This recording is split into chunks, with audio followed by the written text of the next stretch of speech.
bonjour à tous. J'espère que vous avez passé un joyeux Noël et que vous profitez de bonnes vacances. La plupart des entreprises aussi sont en congé. Focus économique aujourd'hui avec Nicolas Gris, directeur d'Espace Entreprise. Merci de participer à cette émission. Bonjour Julia, merci de m'accueillir. On va s'intéresser aujourd'hui aux entreprises qui ont décroché le fameux Grand Prix d'honneur de l'Agglo. Alors Nicolas Gris, c'est un trophée qui est remis chaque année lors de la soirée Entreprises élues organisée par la communauté d'agglomération Sarreguemines-Confluence. C'est exact, Julia, voilà, dans le cadre de sa mission de développement économique, donc peut-être rappeler l'esprit de ce Grand Prix d'honneur, c'est de mettre en lumière des entreprises de notre territoire, entreprises dont nous sommes fiers. Et quel est le processus pour déterminer chaque année l'entreprise lauréate ? Alors ça, c'est un secret bien gardé. Donc, on fait comment pour le décrocher ? Je ne vais pas tout vous livrer aujourd'hui. Mais non, allez, alors très concrètement,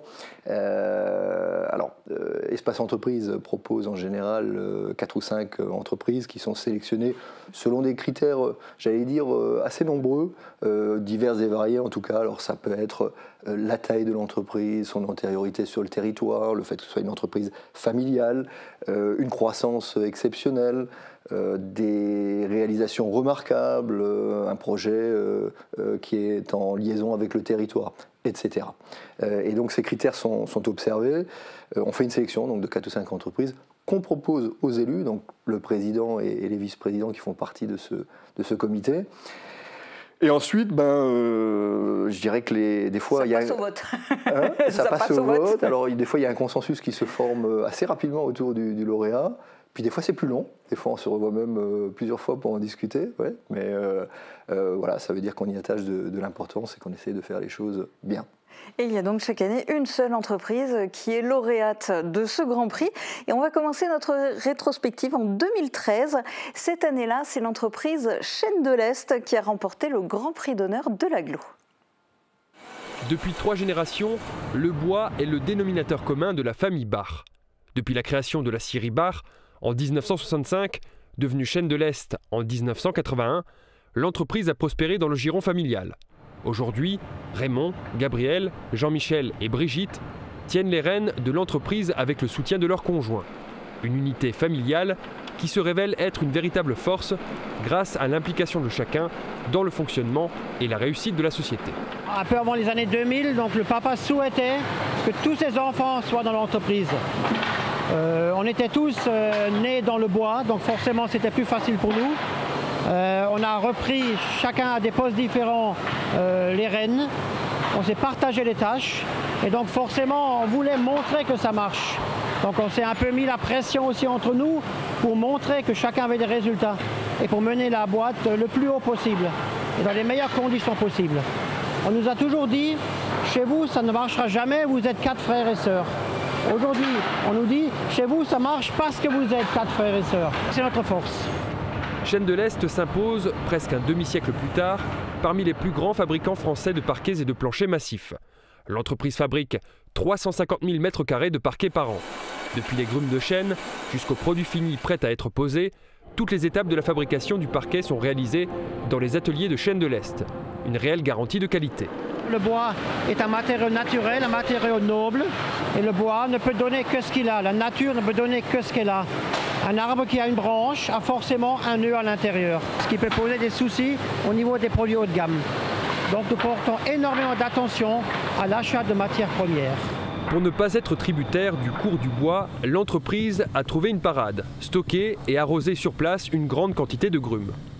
Grâce aux 4 sites de production et de finition, tous situés en Lorraine et dont la maison mère est à Hambach, Chaîne de l'Est est en mesure de proposer une gamme très complète de parquets massifs et contre-collés, répondant au mieux aux exigences de chacun. Plus de 10 000 références différentes sont proposées. On peut considérer que partout dans le monde, on apprécie beaucoup le savoir-faire français, la qualité française. Encore faut-il savoir répondre aux besoins du client. Et donc pour cela, nous avons créé des gammes très vastes. Et là, nous avons développé beaucoup de produits vieillis. Un produit si aspecié comme celui-là, qui est compatible chauffe-à-sol, qui a des rayures et qui fait un massage gratuit des pieds tous les jours. Les grumes, la scierie, la menuiserie et les bâtiments administratifs sont installés sur 12 hectares de terrain. Le bois provient essentiellement des forêts régionales. C'est incontestable pour l'entreprise Chaîne de l'Est. Le parquet haut de gamme de fabrication française est une valeur sûre. Nous avons un marché export qui est important. Nous vendons un produit issu des forêts françaises avec une réputation française. On peut comparer ça à un parfum français, à des vêtements français. La notoriété à l'export est là. Déjà, on travaille avec tous les pays frontaliers européens. On travaille aussi beaucoup avec Israël, avec le Japon, les États-Unis et tout nouvellement la Chine. Donc eux qui inondent le marché français de parquet chinois, on a quand même réussi à mettre 3 expos en Chine. Donc on va peut-être prendre une petite revanche. Chaîne de l'Est n'a pas dit son dernier mot. Le groupe compte aujourd'hui 150 personnes et prévoit de poursuivre son développement. 2,5 millions d'euros seront investis en 2014 pour continuer à mettre la nature à vos pieds. Alors Nicolas Gris, ce qu'on vient de voir, c'était en 2013. Comment se porte Chaîne de l'Est aujourd'hui? Alors bien, entreprise familiale emblématique de notre territoire. Je rappelle que c'était, il y a encore peu, 3 frères, une sœur, hein, Chaîne de l'Est. Il y en a un qui nous a quittés récemment, Gabi Barr, qui d'ailleurs faisait les achats, on en parlait des achats dans votre reportage. C'est vraiment une belle société avec un parquet qui est produit et qui est exporté dans le monde entier. C'est du made in France, même du made in Ambar, hein, donc c'est vraiment quelque chose dont on est fier. Ouais, une entreprise avec une actualité récente, un showroom qui a été réalisé à Vousvillers, un bâtiment qui a été acheté, puis encore de nombreux projets d'avenir, une entreprise qui fait de l'export, on l'a dit, mais qui a aussi acheté une société aux États-Unis, donc qui fait de la production aussi en dehors de ses bases. Donc voilà, beaucoup de projets et puis encore de l'avenir pour cette société. Une société qui avait donc bien sa place dans la liste des lauréats du Grand Prix d'honneur. En 2014, l'entreprise lauréate, c'était Agbat. On en parle juste après la vidéo réalisée à l'époque. Les pommelles de porte, les serrures, les poignées ou encore les ferrures. C'est tout ça, Agbat. Une entreprise spécialiste d'accessoires pour les menuiseries, essentiellement PVC, mais aussi bois et alu pour la France et l'étranger.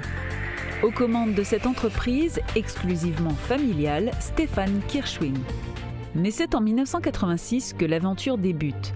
Le père, Antoine, et la sœur aînée, Karine, sont alors à l'origine de la création de la société. Le dépôt de stockage se situe à Rémelfin et fait 150 mètres carrés. En 1990, Stéphane Kirschwing fait ses premiers pas dans l'entreprise en tant que commercial. En 1996, l'entreprise déménage sur la zone industrielle de Rémelfin et triple sa surface de stockage. 10 ans plus tard, Agbat occupe le bâtiment actuel, triple une fois encore sa surface de stockage et intègre de nouvelles familles de produits, notamment les ferrures. Depuis 2002, Stéphane a succédé à son père qui continue de garder un œil sur l'entreprise. Il travaille entouré de ses 3 sœurs, Karine, l'aînée, Rachel et Barbara. Ça simplifie quand même un peu la tâche, on ne se sent pas tout seul, surtout quand on a des problématiques difficiles à résoudre. Donc oui, une société familiale, oui, je pense que c'est une réelle force et beaucoup de nos clients nous le disent aussi qu'ils préfèrent aujourd'hui travailler avec une personne physique qui est, on va dire, à 100% le chef de bord et les décisions se prennent directement entre hommes que de travailler avec des multinationales où les décisions sont souvent influencées par le côté financier. Depuis sa création, Agbat couvre tout le marché national avec une équipe de commerciaux itinérants et sédentaires. La société fait le trait d'union entre les industriels, fabricants d'articles quincaillerie, et les menuisiers assembleurs. Mais Agbat est aussi à l'origine du développement de produits spécifiques. Stéphane Kirschwing et le directeur technique suivent l'adaptation de la quincaillerie. C'est notre raison en fait d'avoir toujours une longueur d'avance aussi, de ne pas avoir comme rôle de simple distributeur, mais être à l'écoute du client et à l'évolution des produits, l'isolation thermique, l'écologie, le recyclage, donc un produit qui est constante évolution on va dire, et à nous de rester toujours à l'écoute pour pouvoir répondre le plus rapidement possible à cette demande. Le nombre de références tenues en stock dépasse les 6000 pièces. Leur catalogue en compte plus de 20 000. Agbat a connu les débuts de la menuiserie en PVC dans les années 80. Depuis, cette menuiserie a beaucoup évolué. Surtout avec les nouvelles normes, que ce soit les normes BBC pour les maisons à basse consommation, ou alors les normes PMR, ce qu'on appelle pour les personnes à mobilité réduite. Et aujourd'hui, on tend à s'étendre aussi sur des marchés comme l'aluminium et la menuiserie mixte qui pointe le bout de son nez avec d'autres avantages que la menuiserie PVC. La société a élargi son domaine d'activité fin 2007 en créant un département Agbat Technologie. Il s'agit d'une division complémentaire spécialisée dans le désenfumage, l'automatisme ou encore le contrôle d'accès. L'avenir d'Agbat, c'est de continuer à évoluer, bien sûr, de continuer à s'agrandir, mettre des quais de déchargement supplémentaires, utiliser les transstockers pour optimiser la place, optimiser au maximum le temps qu'il faut pour faire une commande. Aujourd'hui, Agbat, c'est 48 personnes, un peu plus de 13 millions de chiffres d'affaires, plus de 600 clients répertoriés en France et environ 200 fournisseurs réguliers. Alors ça, c'était il y a 10 ans. Quels ont été les changements depuis pour Agbat? Alors, je rappelle, Agbat aussi, une société familiale, 3 sœurs, un frère, voilà. Des changements, il y en a eu quelques-uns quand même pour cette société qui compte 64 salariés aujourd'hui. Ils sont attaqués à partir de 2015 à ce qu'on appelle la GSB, donc les grandes surfaces de bricolage. D'abord avec le groupe ADO, donc le groupe ADO, c'est Leroy Merlin et Weldom. Et puis avec le groupe Kingfisher, donc Castorama et Brico Dépôt, et avec du succès sur ces marchés-là, et puis une évolution qui va avec du chiffre d'affaires. Et puis un programme qu'ils ont suivi qui s'appelle Industrie du futur avec la région Grand Est, programme de modernisation avec un processus de scannage des commandes qui a permis d'optimiser, je dirais, le processus logistique au sein de la société, donc aussi d'encourager son développement. Donc une belle société qui est toujours à Sarreguemines et qui se porte bien. Oui, eux, ils sont partis de Rémolfin où ils étaient au début. Exact, oui, ils ont acquis un bâtiment sur Sarreguemines dans lequel ils sont toujours aujourd'hui. Bon, alors on va s'intéresser maintenant à 2015. Et en 2015, c'est l'entreprise Gerbeau France qui a décroché le Grand Prix d'honneur de l'Aglo. Voici à quoi elle ressemblait à l'époque.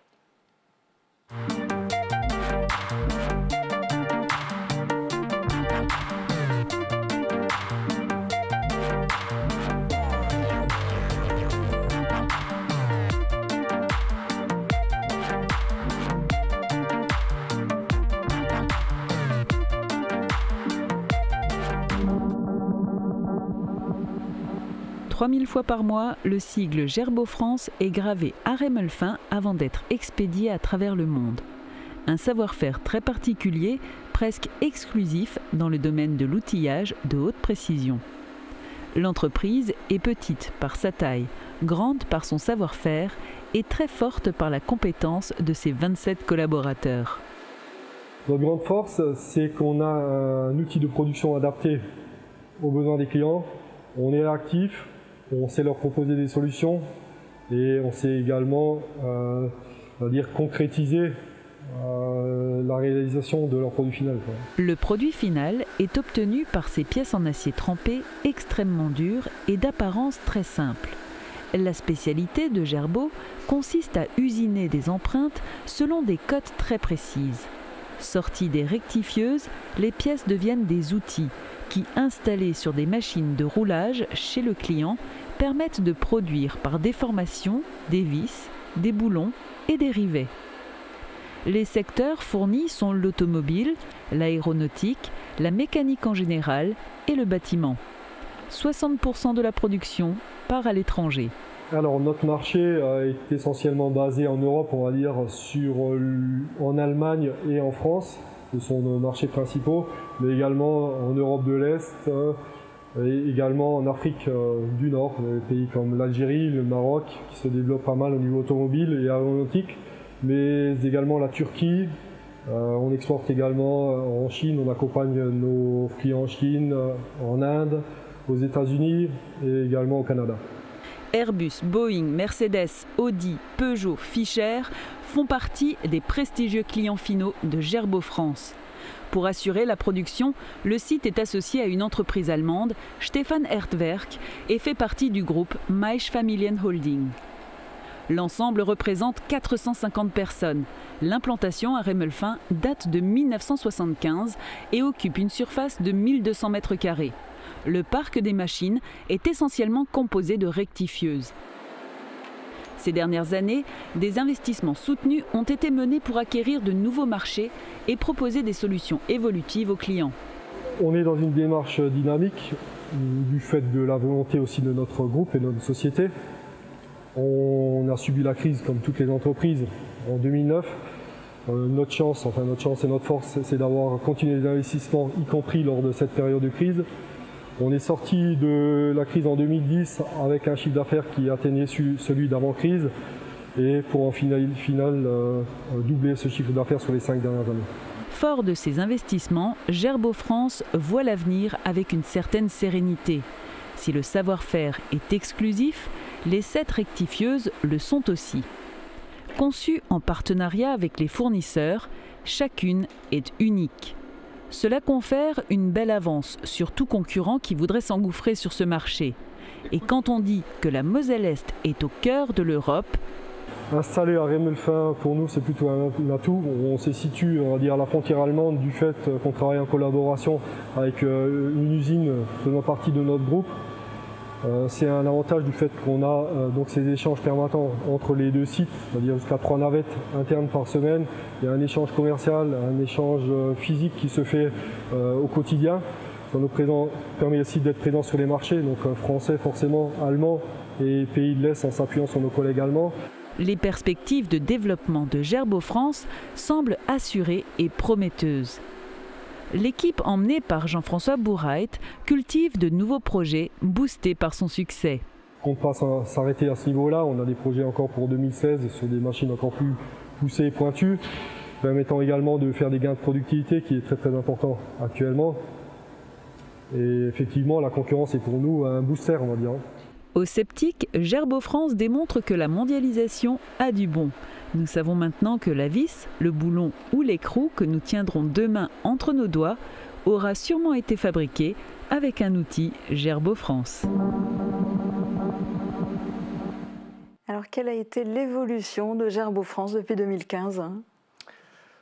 Alors, une évolution récente, je crois que c'est 2019 de mémoire, une extension de 500 mètres carrés avec 1 million d'euros d'investissement.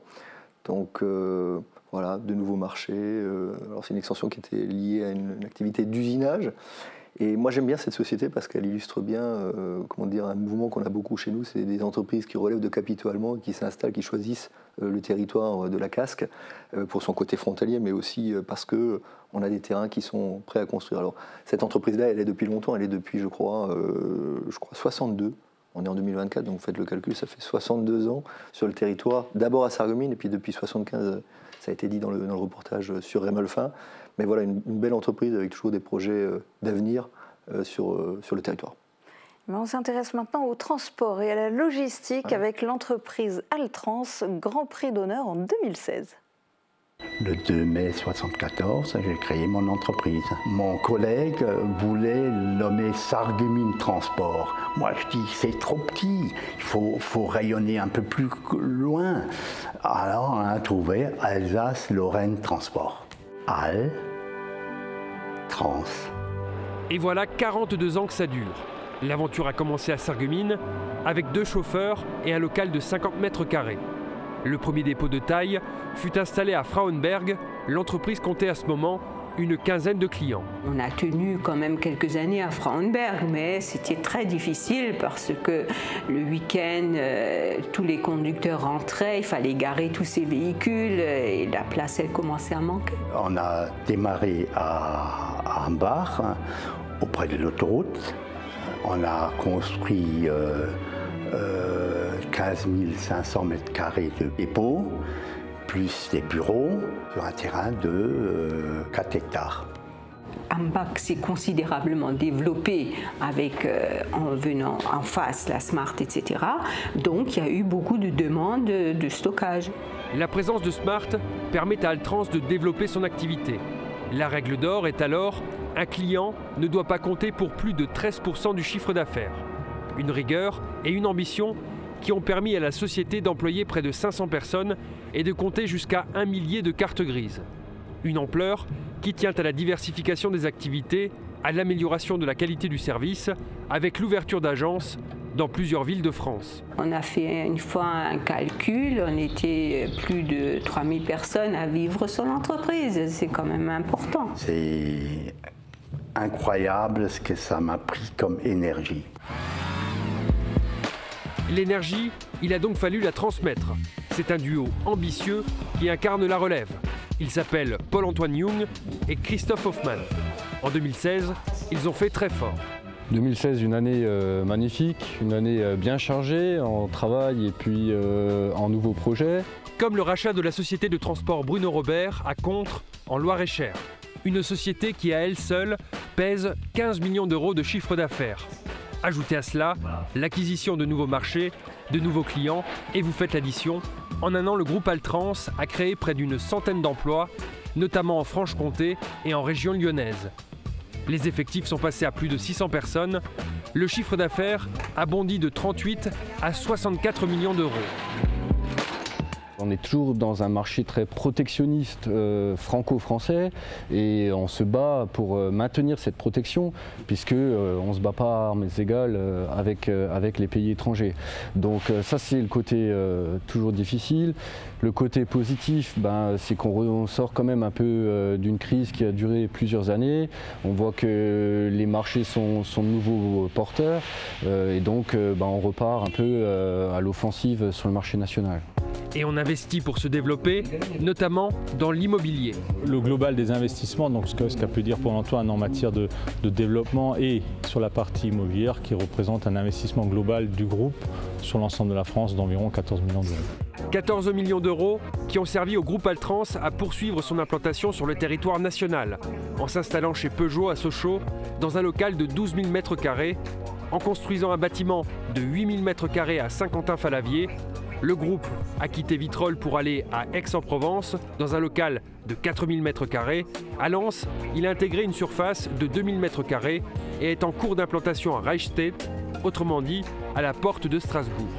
Le projet est très avancé sur Reichstedt et puis d'autres qui restent encore en étude et qui j'espère vont se concrétiser.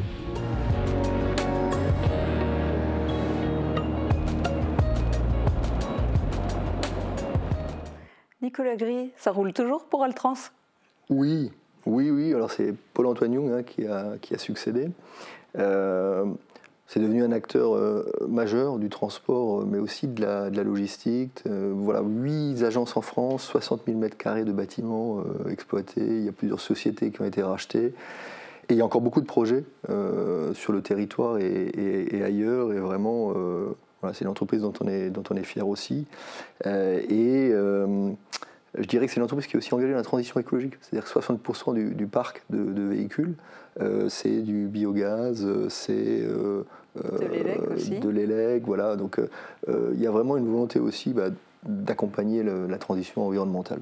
Donc, Contrôle, qualité, développement, c'est le maître mot de beaucoup d'entreprises. Il y en a une qui en a fait son nom, CQD. Elle a été lauréate du Grand Prix d'honneur de l'Aglo en 2017.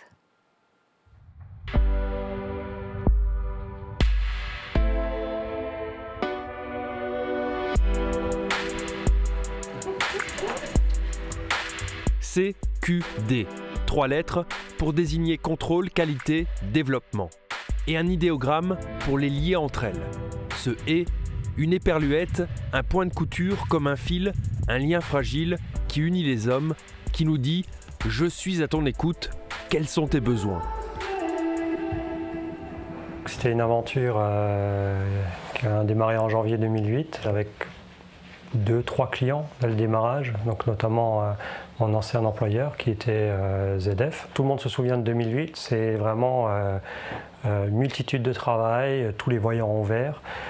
Septembre 2008, la grosse crise, tout s'arrête. Et nous, on se retrouve en début d'activité avec très peu de clients, une remise en question profonde en voulant rechercher d'autres marchés. On s'est rapproché de Pierron. Pierron nous a fait confiance. Grâce à eux, on a réussi à surmonter cette période plus ou moins délicate et surtout, ça nous a mis un gros coup de pied dans les fesses pour aller prospecter de nouveaux clients. Et notamment côté allemand, chez Festo, qui voit en CQD un partenaire fort et durable.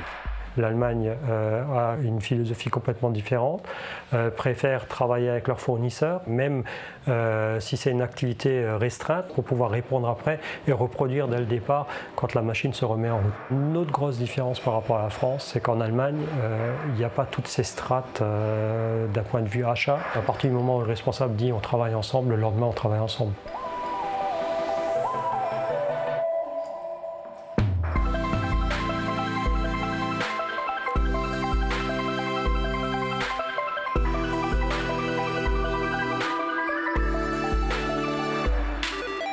Aujourd'hui, on compte 45 salariés qui sont répartis un peu sur tout le territoire français.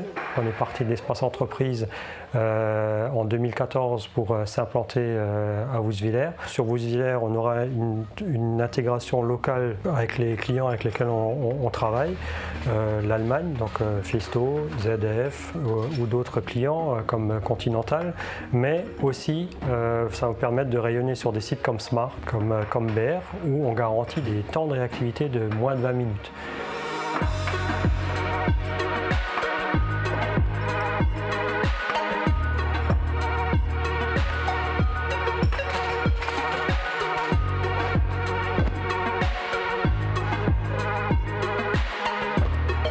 Grâce à nos équipes, à notre style de management, on a réussi à promouvoir notre savoir-faire. On arrive à avoir des niveaux de qualité qui sont remarquables dans notre domaine d'activité, d'où une satisfaction client qui est de plus de 98%. Si je prends notre client qui est Festo, à l'époque, ils avaient 4 prestataires sur site. On en a supplanté 2. Ce que vous êtes en train de me dire, c'est que la qualité allemande, elle est française finalement. La qualité allemande est française, tout à fait. CQD compte 400 clients dans le monde, mais l'ambition de Fernand Meyer ne s'arrête pas là. Une filiale a été créée en Tunisie au mois de juin 2017, une autre sera ouverte en décembre au Maroc. Et pour le futur, Fernand Meyer a d'autres projets. J'ai développé une nouvelle structure, une nouvelle start-up qui s'appelle OCO, qui travaille dans les objets connectés. On va aborder l'ensemble des processus des différents clients en une seule fois et non leur apporter uniquement une solution globale pour un secteur ou un process bien spécifique comme la logistique ou de la maintenance ou des choses comme ça. Donc ça, c'est le futur. Donc c'est une start-up qui est indépendante pour l'instant de CQD. Il y aura forcément des synergies entre les deux parce que ça va nous permettre justement de nous différencier une nouvelle fois par rapport à de la concurrence.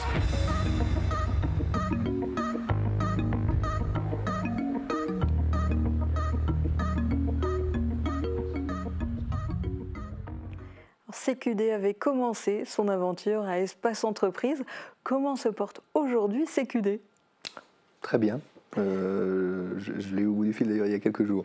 J'aime bien le slogan de Fernand Meyer, la qualité allemande elle est française, c'est rigolo. Donc oui, je confirme les projets, hein, donc la filiale en Tunisie, au Maroc, ça s'est fait, la start-up dont Fernand Meyer a parlé. Et puis là aussi c'est une société dont on peut être fier et dont on a besoin parce qu'en fait c'est une société qui accompagne les industriels de nos territoires et donc qui fait des développements pour les industriels. Et quand on n'a pas des prestataires de services de cette qualité-là, à un moment donné, les industriels, ils vont les chercher ailleurs, voire ils vont ailleurs. Et donc, non, c'est une société qui se porte bien et puis qui a tout son intérêt dans le contexte actuel. Espace Entreprise a aussi joué un rôle clé dans le développement de l'entreprise dont on va parler maintenant. WETP a décroché le Grand Prix d'honneur de l'Aglo en 2018. Regardez. En 2006, Eric Wagner crée à Lemberg Alliance Coordination, un petit bureau d'études.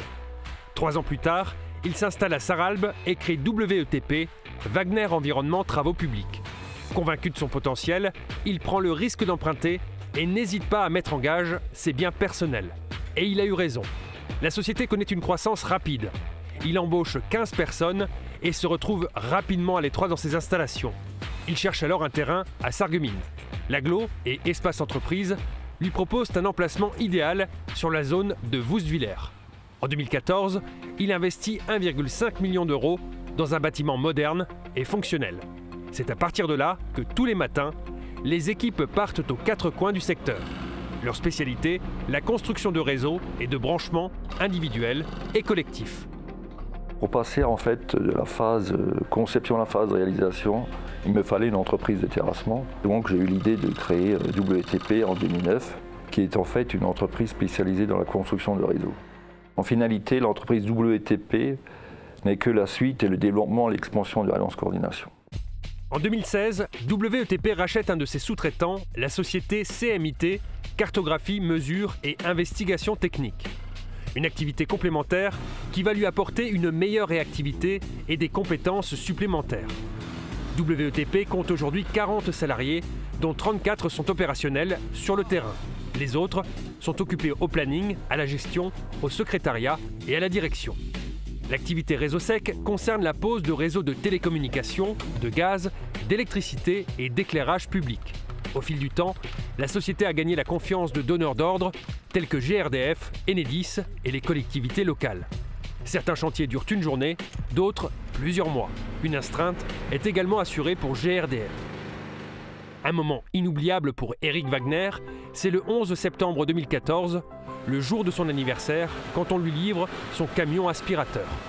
La réception du camion aspirateur, effectivement, c'était le jour de mon anniversaire.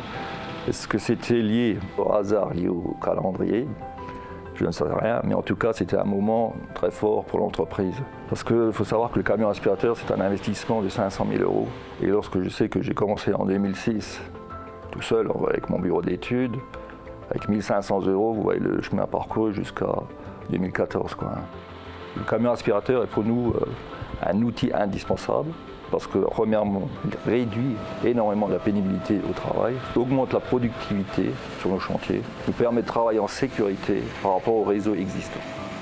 Le camion, d'une valeur de 500 000 €, n'est pas étranger au prix remporté en 2013 et 2014 par WTP, un prix dédié à une entreprise méritante lors du challenge sécurité des travaux à proximité des réseaux d'énergie. Un deuxième camion aspirateur est en commande, livraison fin 2019. WTP, en chiffres annuels, ça donne 350 branchements, 22 000 mètres de réseau divers, l'enfouissement de 5 000 mètres de réseau aérien. Quelques 2000 barrières de sécurité sont posées en permanence et on compte 40 cartes grises de véhicules.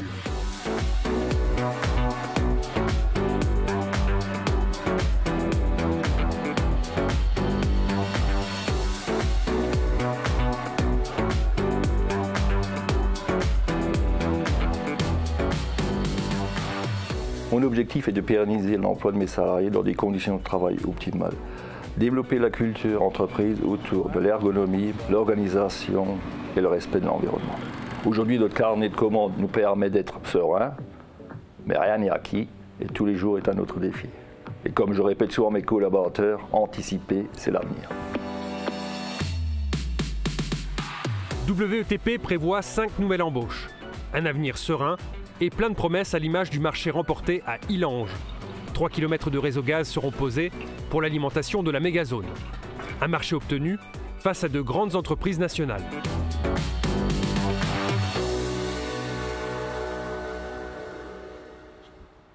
Et WTP a fait un sacré bout de chemin, n'est-ce pas, Nicolas Gris? Oui. Alors c'est certainement beaucoup plus que 350 branchements aujourd'hui, certainement. C'est 60 salariés, on est passé de 40 à 60, c'est quand même considérable. Je crois que c'est 15 ans, je crois qu'ils ont fêté leurs 15 ans là tout récemment. Donc voilà, c'est une société dont on est fier aussi parce qu'elle a la confiance de grands donneurs d'ordre comme GRDF, comme Enedis, mais aussi les collectivités. On les voit beaucoup sur notre territoire, mais en même temps, ils travaillent de plus en plus loin de leur base. Et ça, c'est quelque chose qui est quand même appréciable aussi. Et puis, je dirais qu'Eric Wagner, voilà, que je connais bien et puis depuis longtemps, c'est quelqu'un qui est très attaché à la sécurité. C'est une boîte dans laquelle il y a un faible turnover, ça c'est important aussi, parce qu'à un moment donné, pour garantir la qualité et la sécurité, il faut qu'il y ait peu de turnover. Et voilà, et donc aussi quelques projets de développement sur notre territoire pour les années à venir. Donc voilà, entrepreneur engagé et engagé sur son territoire. Et un beau bout de chemin. Et l'entreprise lauréate en 2019 du Grand Prix d'honneur de l'Agglo a elle aussi fait un sacré bout de chemin. C'est Optimum, implanté en zone industrielle de Sarreguemines. Des machines, des programmes et surtout de la matière grise. Bienvenue chez Optimum à Sarreguemines, une entreprise spécialisée dans la conception de systèmes automatisés et robotisés. À sa tête, Eric Hartnagel, 48 ans. Le nom de la société est Optimum, avec un jeu de mots sur le team, parce qu'on travaille en projet où le noyau est l'équipe. Et OPOM, qui est le pluriel d'OPES, les ressources. Donc c'est clair que dans notre métier, la ressource humaine est essentielle. Créé en 2008, Optimum n'a cessé de croître. 2 associés au démarrage, 15 salariés en 2014, pour arriver à un effectif de 37 personnes en 2019. Cette croissance, l'entreprise l'a rendue possible en se diversifiant. Travaillant d'abord dans le domaine de la sûreté, notamment pour les banques, Optimum s'est également tourné vers l'industrie pour qui elle réalise des machines spécifiques. On va retrouver des lignes ou des îlots automatisés, robotisés pour faire des applications de conditionnement, de palettisation, chargement machine, de plus en plus de machines de contrôle. On va trouver des applications de dévraquage 3D qui vont permettre à un robot associé à une caméra 3D de récupérer des pièces qui sont posées en vrac dans des contenants. On va faire des machines d'usinage, d'assemblage. Aujourd'hui, l'activité sûreté représente 30% du chiffre d'affaires de l'entreprise, l'industrie 70%. Innover, c'est le quotidien d'Optimum. Pour la sûreté, l'entreprise a développé un nouveau produit, DigiSphere, une plateforme de management de la sécurité.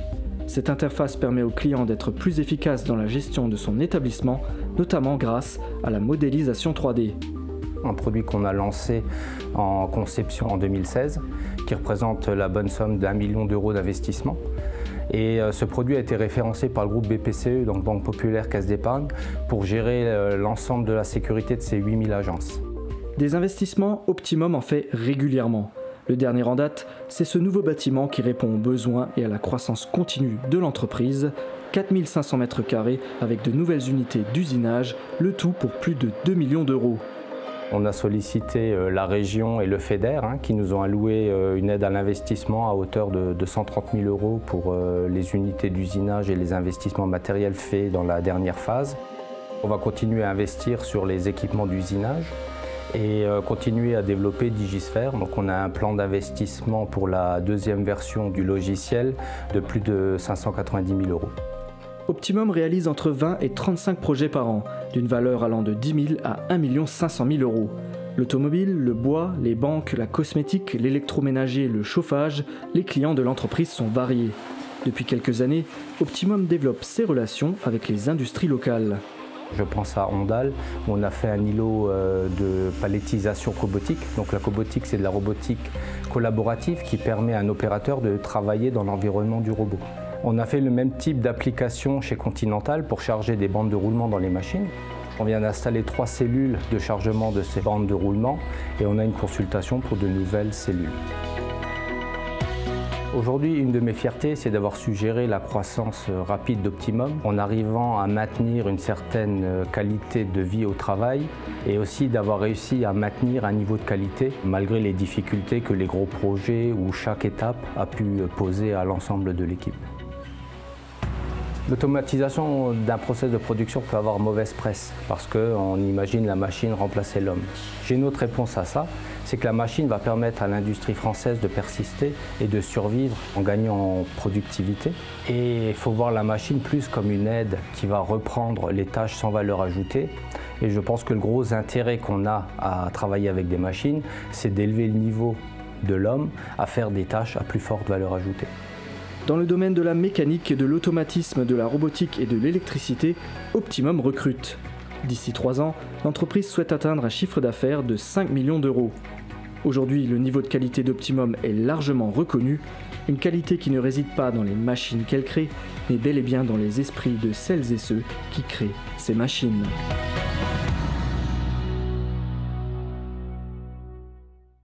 Comment se porte Optimum aujourd'hui ? Bien. Encore une société voilà, avec, déjà qui est à la pointe de la technologie, faut le rappeler. Un peu comme CQD qui réalise des prestations au service des industriels. Donc elle travaille, elle fait des machines spéciales pour la plupart des grands industriels en Moselle-Est, mais même aussi en Alsace. Et vraiment, elle améliore, je dirais, les conditions de travail des personnels sur le lieu de travail et puis l'efficacité aussi. Donc une vraie valeur ajoutée. Aujourd'hui, c'est une 50aine de personnes, hein, optimum, donc c'est quand même, pour une structure de ce type-là, c'est déjà une structure de taille vraiment importante. Et puis, c'est quelqu'un qui a une vision, Eric Hartnagel, hein, le gérant d'Optimum, un respect de l'humain, indispensable aussi parce que c'est des profils très spécifiques qui travaillent dans ce type d'activité. Il faut les fidéliser, il faut les garder, il faut investir dans la formation. Et voilà, c'est quelque chose qu'il a su faire. Il y a cette deuxième activité de sécurité digitale qui a été développée pour se diversifier aussi, c'est aussi stratégique. Voilà, donc, puis des réalisations, toujours des réalisations passionnantes. Voilà, alors, un exemple récent, une machine spéciale pour tester l'étanchéité de ballons d'eau chaude pour Wiesmann, en tout cas l'étanchéité des soudures. Donc voilà, c'est quelque chose de vraiment intéressant. Il avait fait aussi pour les Journées du patrimoine, où on mettait en évidence un peu nos savoir-faire industriels, un robot qui reproduisait votre portrait. Donc voilà, il y a une vision, voilà, je dirais comme ça. Après Optimum, il y a eu une pause. Alors, je vais pas vous faire un dessin, hein. C'est simple, la pandémie de Covid a fortement impacté les entreprises et puis la société de manière générale. Et donc la communauté d'agglomération Sarreguemines-Confluence a fort logiquement suspendu la soirée entreprise élue. Ça a été une pause de quelques années.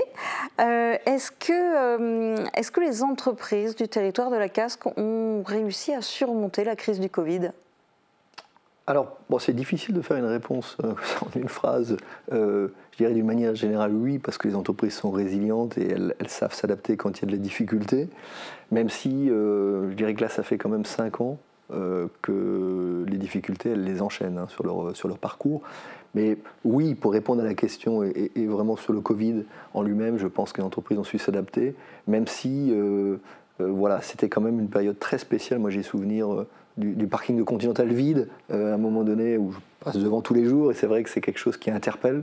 Voilà, il y a des entreprises qui étaient plus affectées que d'autres ont continué à travailler normalement selon leur activité.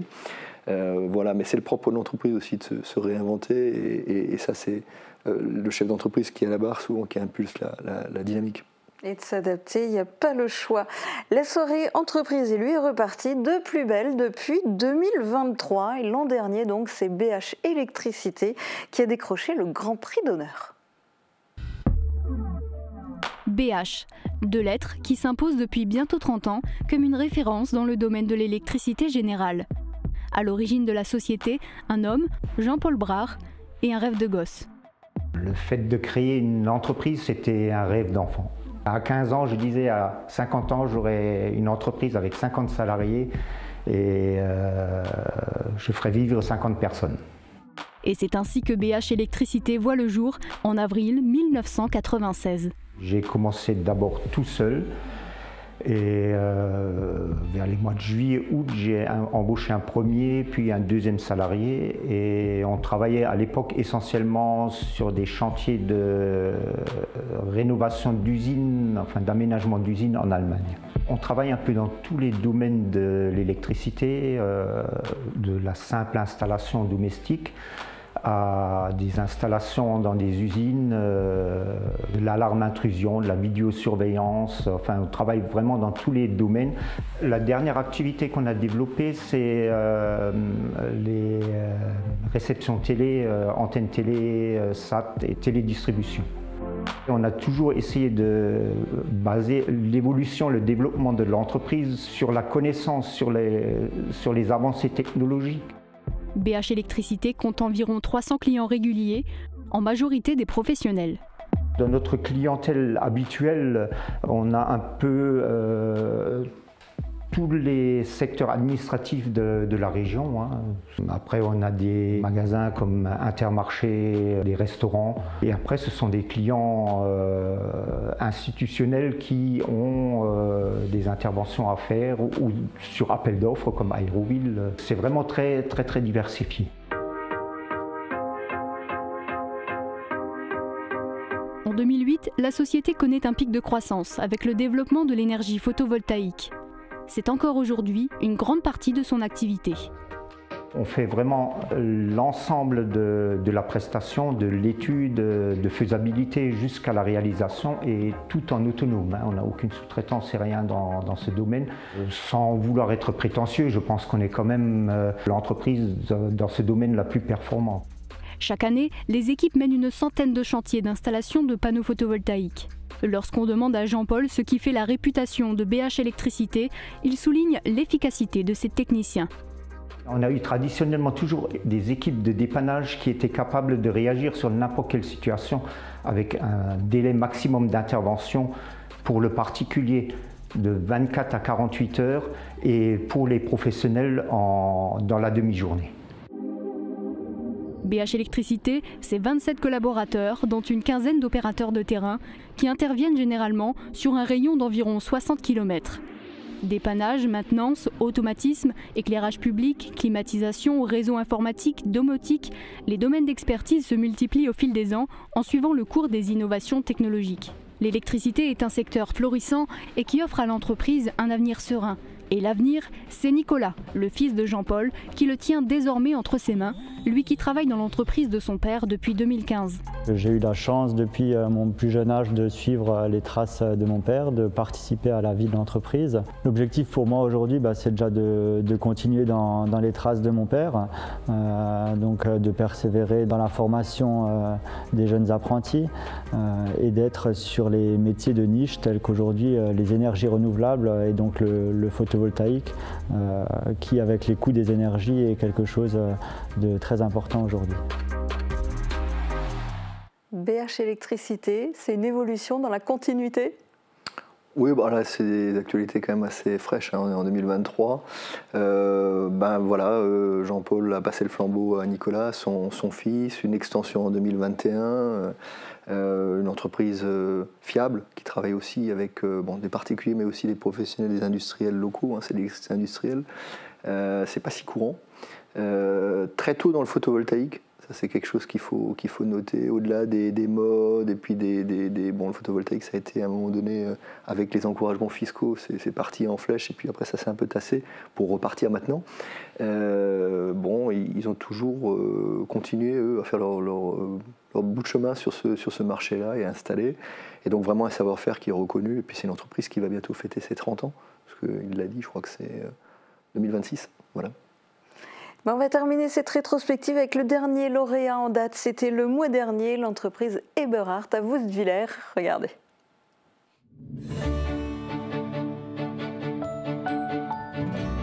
L'entreprise Eberhard est née en 1930 à Woestwiller avec une simple activité de transport de matériaux pour la construction. Mais au fil des décennies, la petite entreprise familiale s'agrandit, portée par plusieurs générations. Eberhard a été créé par le grand-père Louis Eberhard en 1930. Il s'est lancé dans la livraison de matériaux de construction. À l'époque, c'était du sable, du ciment, du gravier et de la pierre à bâtir. Le tournant a eu lieu dans les années 60. Les deux fils, Louis et Marcel, rejoignent l'entreprise et diversifient son activité. On y produit toujours des matériaux et de l'aggloméré. Mais c'est le regain d'intérêt pour la pierre ornementale qui va permettre de propulser les affaires. Le Grès des Vosges, pierre locale, redevenait intéressant. Ils ont donc pris cette occasion pour ouvrir un atelier de taille de pierre et de découpe de pierre et réouvrir la carrière familiale de Grès des Vosges à Marcwiller en Alsace dans le 67. Aujourd'hui, l'entreprise se spécialise dans la transformation de pierres naturelles pour des applications décoratives et variées. Aujourd'hui, nos ateliers fabriquent principalement des produits de décoration, des escaliers, des plans de cuisine, des plans de salle de bain, de la façade, de l'escalier en pierre, tout ce qu'on peut s'imaginer en pierre, marbre et granit. On a un atelier en Bourgogne également qui produit donc du dallage en pierre de Bourgogne. Et après, il y a une très très grosse activité de négoce de pierre, d'importation de pierre. Et cette pierre est donc distribuée chez les redistributeurs, chez les revendeurs de pierre, mais également chez le particulier à travers nos boutiques et chez les professionnels qui sont par exemple les paysagistes. C'est justement cette ouverture aux marchés internationaux qui a permis à l'entreprise de démontrer tout son talent. Elle a su transformer son expérience dans la pierre locale en un véritable atout pour répondre aux attentes de ses clients et proposer des créations à l'esthétisme unique. On savait travailler une pierre locale, monocouleur, monoproduit, pas très dur, très compliqué à travailler.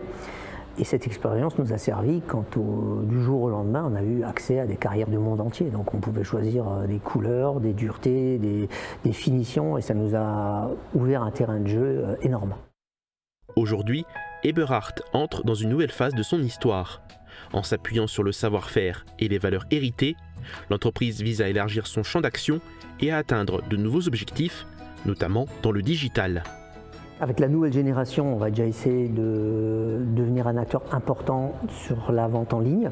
Ça fait plusieurs années qu'on y travaille et on est en train de faire un investissement important de ce côté-là.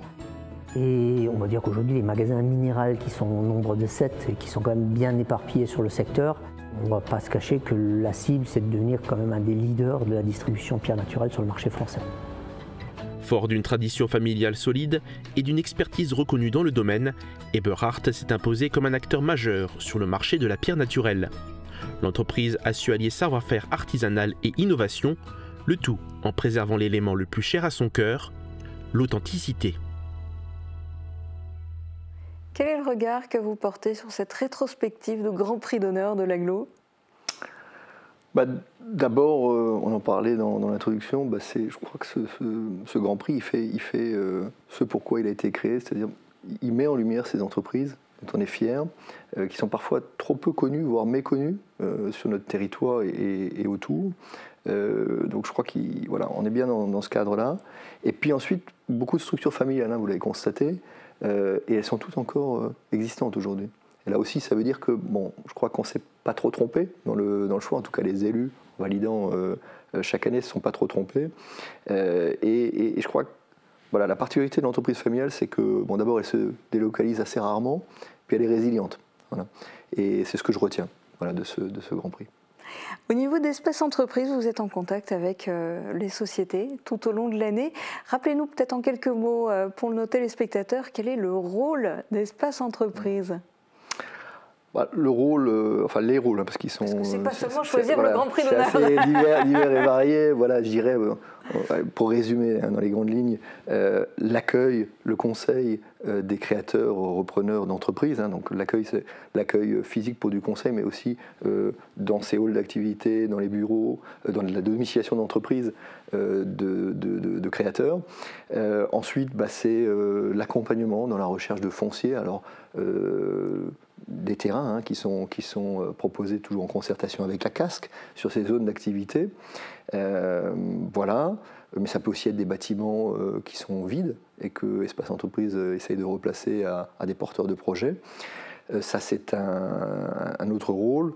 Le conseil en subvention aussi, quand l'entreprise investit. Alors notamment, j'en ai deux en tête, la subvention d'exploitation A2I de la communauté d'agglomération, et aussi l'AMI 57, qui est une subvention immobilière qui est cofinancée par l'Aglo et par le département, et puis aussi du conseil dans les subventions de la région, qui est le principal financeur en matière de subventions d'exploitation. Voilà, et puis notre rôle, c'est aussi de parler aux entreprises, évidemment. Et là, on a parlé aujourd'hui du Grand Prix d'honneur. Le développement économique, c'est les deux premières choses que j'ai citées là, mais c'est aussi la préservation de l'existant. Donc on a un écosystème industriel, artisanal, commercial qui est existant, qui est de qualité sur le territoire. Notre boulot aussi, c'est de favoriser, alors à notre humble niveau évidemment, mais de favoriser cette préservation, de l'encourager, de faire en sorte que quand il y a un sujet, on rapproche le chef d'entreprise et puis les élus sur cette problématique. Voilà, c'est un peu ça nos missions au sens large, et puis sans doute encore beaucoup d'autres choses que j'oublie aujourd'hui. Voilà. Et comment s'annonce 2025 ? Alors 2025, un peu comme 2024, c'est-à-dire une année avec quand même pas mal d'interrogations qui sont liées au contexte géopolitique, au contexte national, avec des problématiques, un gouvernement qui vient d'être nommé, des problématiques budgétaires, de vrais sujets, une instabilité qui ne donne pas forcément confiance aux chefs d'entreprise. Bon, mais on l'a dit tout à l'heure, le chef d'entreprise en général, il a quand même de l'optimisme et il sait se réinventer. Donc je crois que ça, c'est la force de nos entreprises. C'est aussi la force de leur personnel, parce qu'on a une une force de travail qui est reconnue chez nous, chez les industriels, mais aussi chez les artisans locaux, et ça c'est une qualité qu'on a. Et donc je crois que le chef d'entreprise, il aborde finalement toutes les années en sachant que ça ne va pas être facile, mais qu'il y a des défis à relever, et puis qu'il faut qu'il se projette, et puis que quand on a un moment difficile, il faut savoir faire le dos rond et se projeter sur l'année d'après. Bon, et ça c'est de la stratégie. Un chef d'entreprise, c'est un stratège. Eh bien, merci beaucoup d'avoir participé à cette émission. Très bonne journée à tous et bonne fin d'année.